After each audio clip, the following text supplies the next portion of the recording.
Ito guys, yung unang bukas na air filter box. First time natin bubuksan. Grabe yung kilometer reading na ito guys.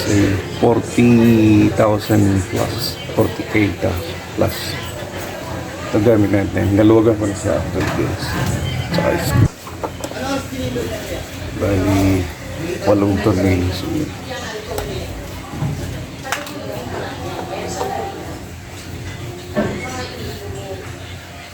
Medyo dahil first time guys, patigas pagka ito lang. Kaya gagamit ka na yung pack.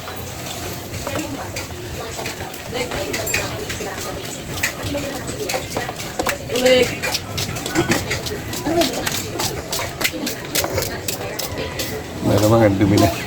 By the way, magki 3 years ito guys sa July. Kasi BP, twice ko na napalinis. Grabe. Ang dumi. Medyo dumi. Ayun guys, dito nag-mute na tayo kasi nga habang nagre-record ako yung kapitbahay namin guys. Patugtog. Ayan, grabe guys, ayan, tignan mo, ang dumi. So ayan yung tinatawag na air filter guys. Ayan, sobrang dumi. Itim na guys. So, hindi lang dumi yan, may halo pa siyang langis. So ayan, talagang kailangan palitan na. 2.5 years. So first time natin nabuksan siya. Ayan. Takatin ako guys yun. Yung pinakikita ko na yan. Yan yung maiksi lang na hose. Ito nakalagay doon. Ayan. Nagkaroon ng langis. Ayan. Pero normal pala siya guys. Kung mapapanood natin sa mga nagtutorial, talagang napapasukan talaga yan. Yung mga exist na langis galing sa crankcase, dyan pumupunta. May isa pang maliit yan guys, yun naman ay tubig naman. Kaya napapasukan din yun. Kung wala yun, huwag nyo yung tatapon yun kasi yung iba tinatanggal na.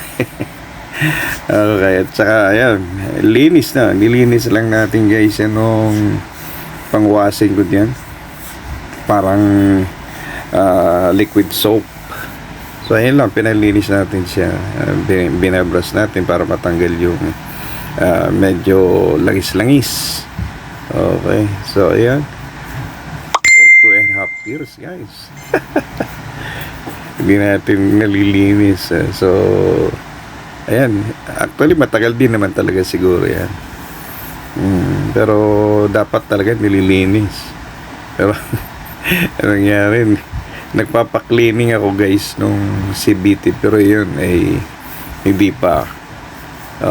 Kaya ayun, naisipan ko ng i-DIY. Madali lang naman kasi nung nakakita ko sa video guys, madali lang naman linis ilang tornilyo naman tatanggalin lang sipag lang, natural paglilinis.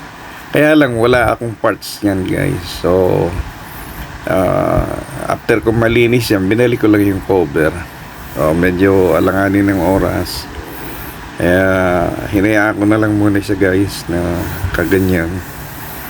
Anyway, hindi ko naman gagamitin pa. Hindi kinabukasan saka ako naghanap ng parts. Ayan, binugahan natin siya guys ng tubig para matanggal yung sabon or yung liquid soap. Parang liquid soap na. Yan din yung pinanghuhugas ko guys kapag nagwa-washing tayo. So ayan yung gamit natin. Hindi na ako gumamit ng gas. Pwede rin siguro yung gas o kaya gasolina. Yung iba, ayan ang ginagamit.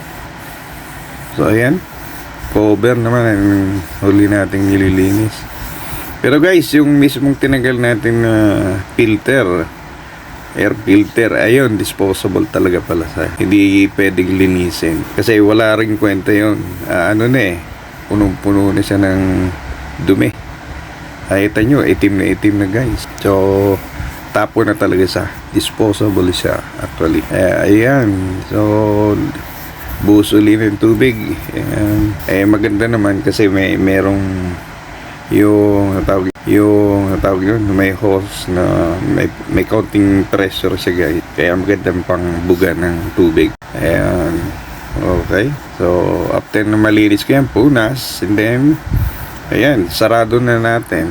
Okay. Thank you guys for watching. Simple lang naman mag-DIY.